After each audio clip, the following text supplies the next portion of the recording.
Hi friends, இன்றைக்கி நம்ம பார்க்க போகிற டாபிக் யூனிட் 5 அல்ஜிப்ராயிக் ஸ்ட்ரக்சர். இதில் ஃபஸ்ட்டு குரூப்பை தான் நம்ம பார்க்க போகிறோம். அதுக்கடுத்த வீடியோவில் தொடர்ந்து ரிங்ஸ் மற்றதெல்லாம் பார்க்கலாம். ஓகே, இப்போது ஒரு குரூப்பு அப்படின்னு ஒரு செட்டை நம்ம சொல்லணும்னா அது வந்து கொஞ்சம் காரியங்களை ஃபாலோ பண்ணணும்.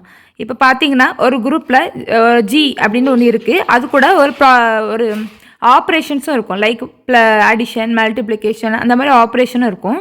இப்படி இருந்தால் காணாது, அது கொஞ்சம் கண்டிஷன்ஸையும் ஃபாலோ பண்ணணும். அப்படி இருந்தால் தான் அதை நம்ம குரூப்புன்னு சொல்லலாம். அது என்னென்ன கண்டிஷன் பார்த்தீங்கன்னா, ஃபஸ்ட்டு வந்து பார்த்தீங்கன்னா அசோசியேட்டிவ் லா.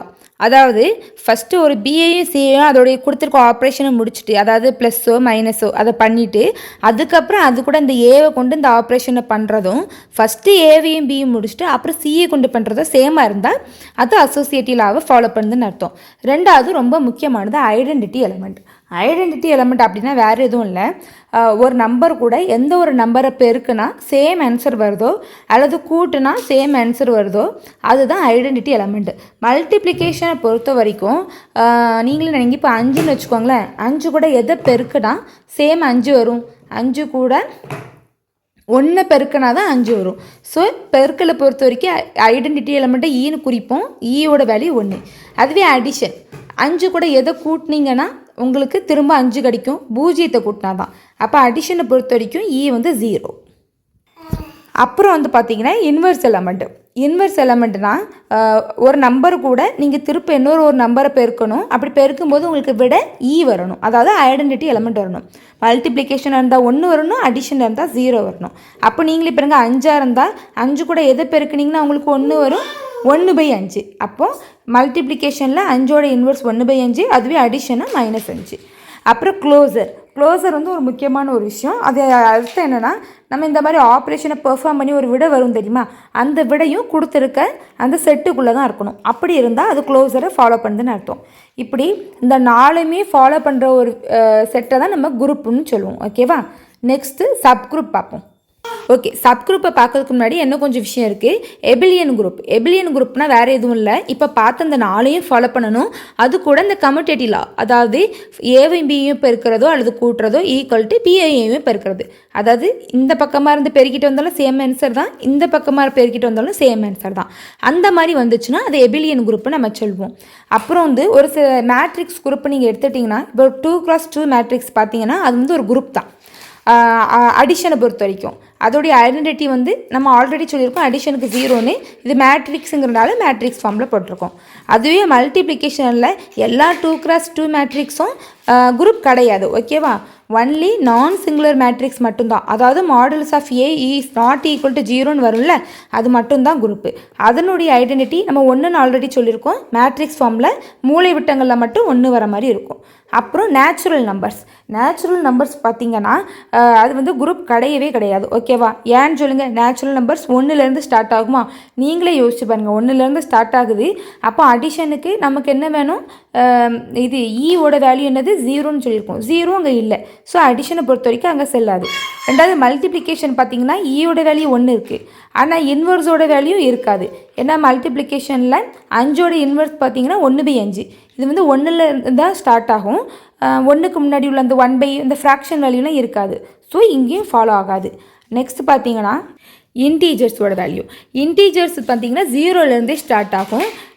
அதில் வந்து பார்த்திங்கன்னா அடிஷனில் பார்த்திங்கன்னா குரூப் தான். ஏன்னா நமக்கு தேவையான ஈ இருக்குது, அண்ட் அதோடைய இன்வெர்ஸ் பார்த்திங்கனாலும் நமக்கு மைனஸில் தான் இருக்கும். ஸோ அது ஓகே. ஆனால் மல்டிப்ளிகேஷன் பார்த்திங்கன்னா அது குரூப் கிடையாது. ஏன்னா அதோடைய இன்வெர்ஸ் பார்த்திங்கன்னா ஃப்ராக்ஷனில் இருக்குமா, அது இன்டிஜர்ஸில் கிடையாது. ஸோ அது வந்து குரூப் கிடையாது. அதுக்கப்புறம் விகிதமுறு வச்சு மெய்யெண்கள், அதை நீங்கள் பார்த்துக்கிட்டிங்கனாக்கி 0வாக இல்லாமல் இருக்க எல்லா விகிதமுறு மெய்யெண்களும் குரூப் தான். ஏன்னா அதில் நீங்கள் பார்த்தீங்கன்னா 0 இருக்கும், 1 இருக்கும், ஃப்ராக்ஷன் இருக்கும். ஸோ நமக்கு தேவையான ஐடென்டிட்டியும் இருக்கும், நமக்கு தேவையான இன்வெர்ஸும் இருக்கும். ஸோ அது குரூப் தான். அப்புறம் பார்த்திங்கன்னா ஃபைனைட் குரூப்பு, கேலி டேபிள். அதாவது ஃபைனைட் குரூப்னால் நமக்கு கண்டுபிடிக்கக்கூடிய ஒரு சின்ன குரூப். ஓகேவா? அந்த சின்ன குரூப்பில் இப்போ நீங்கள் கேலி டேபிள் போட்டு பார்க்கலாம். இதுதான் கேலி டேபிள். இதில் 5 எலமெண்ட்ஸ் இருக்குது, அதை அப்படியே எழுதிக்கலாம். இதை நம்ம இப்போ பெருக்கி இதில் போட்டிருக்கோம். ஓகேவா? பெருக்கல் ஆப்ரேஷன் யூஸ் பண்ணி போட்டிருக்கோம். ஒன்று கூட எதை பெருக்கினாலும் அப்படியே தான் வரும். ஐ கூட பெருக்கினீங்கன்னா I² -1 அதை பொறுத்து நம்ம போட்டிருக்கோம். ஓகேவா? இப்போ எதுக்காக இதை யூஸ் பண்ணுதோம் நம்ம கேட்டிங்கன்னா, ஒரு சின்ன குரூப்புக்கு தான் இதை யூஸ் பண்ண முடியும்.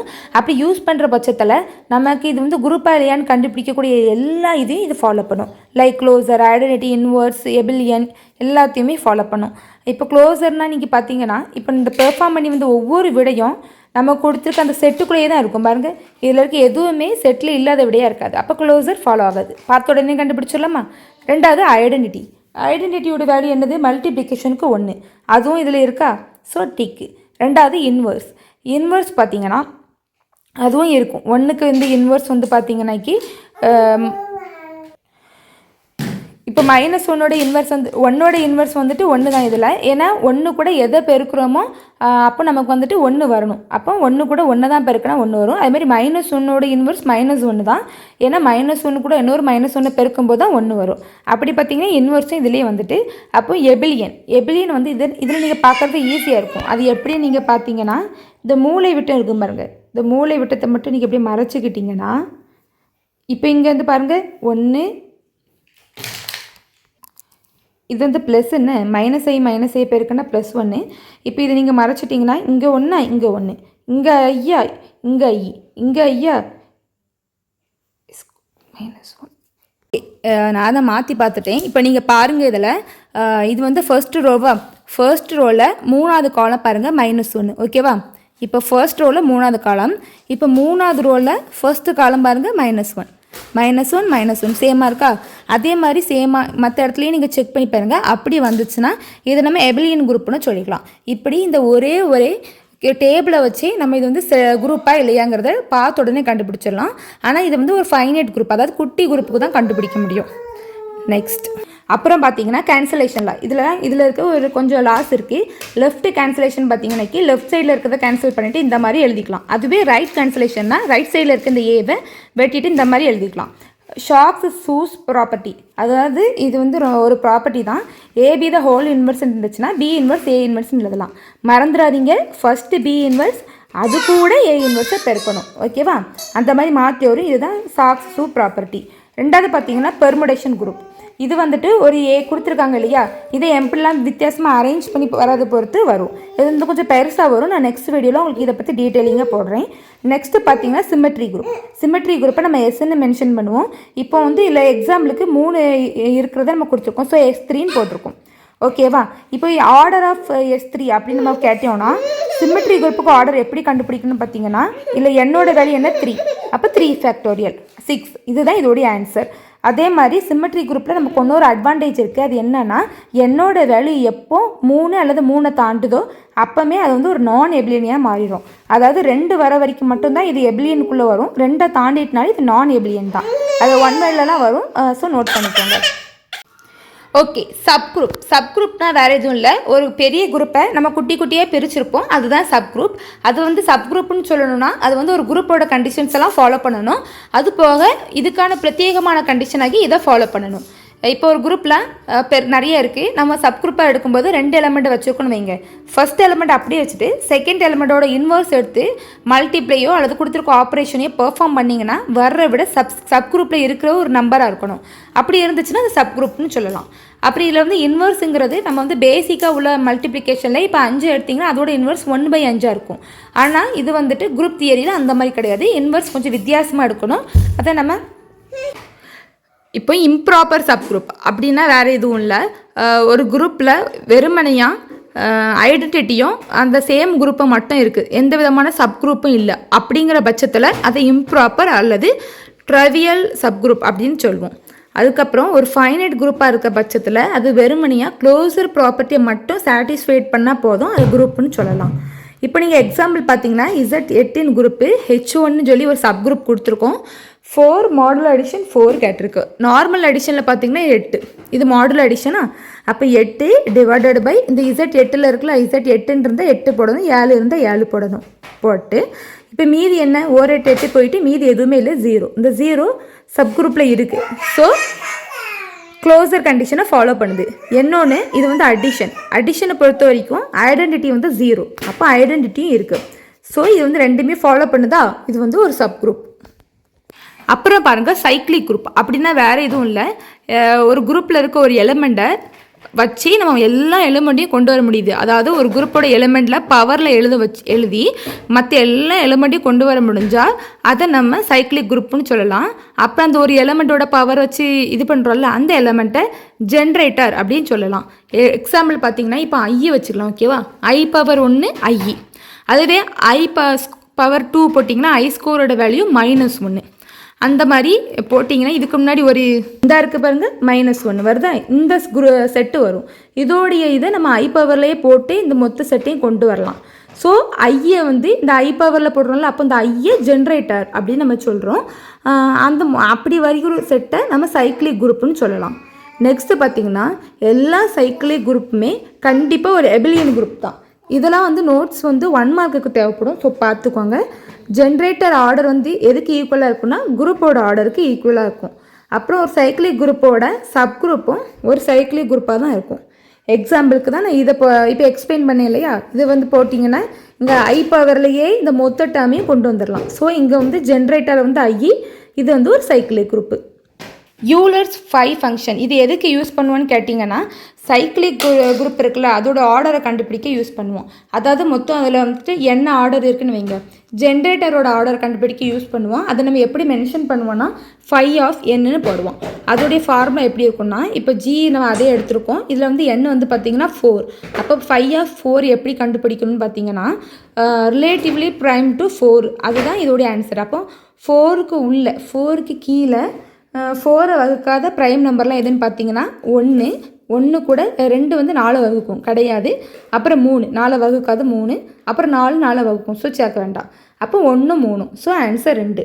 இந்த மாதிரி இது வந்து சின்னதாக இருந்து நம்ம கண்டுபிடிச்சோம். இதுவே கொஞ்சம் பெருசாக இருந்தால் இப்படி கண்டுபிடிக்க டைம் ஆகும். இதுக்கு ஒரு ஃபார்முலா இருக்குது, ஒரு குட்டி ஷார்ட்கட். எப்படின்னா ஃபஸ்ட்டு என்ன போட்டுக்கோங்க, இன்ட்டு 1 - 1 இங்கே என்ன போடணும்னு பார்த்தீங்கன்னா, இப்போ 4 நீங்கள் பிரிங்க, 4 எப்படி பிரிப்பீங்க, 2 2 4. ஓகேவா, ஒரு நாள் 4, அந்த 1 கூட பெருக்கிறத நம்ம எப்போவுமே கணக்கில் வைக்கண்டா, அடுத்தது மட்டும் கணக்கில் வைங்க. அப்போ 2 2 4, 2 2 ஸ்கொயர்னு போடலாம். ரிப்பீட்டட் நம்பர் போடக்கூடாது. அப்போ 2 மட்டும்தான் இங்கே இருந்து எடுக்க முடியுமா, அந்த 2 தான் இங்கே போட போகிறோம். ஓகேவா, இப்போ இங்கே என்னங்கிறது 4, இங்கே 4 போட்டுக்கோங்க. இது கழிச்சிங்கன்னா 4 × 1/2 விட்டு கொடுத்துருங்க 2. ஸோ ஆன்சர் வந்துட்டா. இதே மாதிரி இப்போது 6 இங்கெல்லாம் 6 மூவி 2 6. ஓகேவா, அது மாதிரி நீங்கள் பிரிக்கக்கூடிய இந்த நம்பர் வந்துட்டு கண்டிப்பாக ப்ரைம் நம்பராக இருக்கணும். எதுக்கு 1 4 எடுக்காதீங்க, ஒரு நாள் 4 எடுக்காதீங்கன்னா 4 ஒரு ப்ரைம் நம்பர் கிடையாது. அதனால தான் 2 2 4 எடுங்க. நீங்கள் பிரிக்கக்கூடிய நம்பர் கண்டிப்பாக ஒரு ப்ரைம் நம்பராக தான் இருக்கணும்.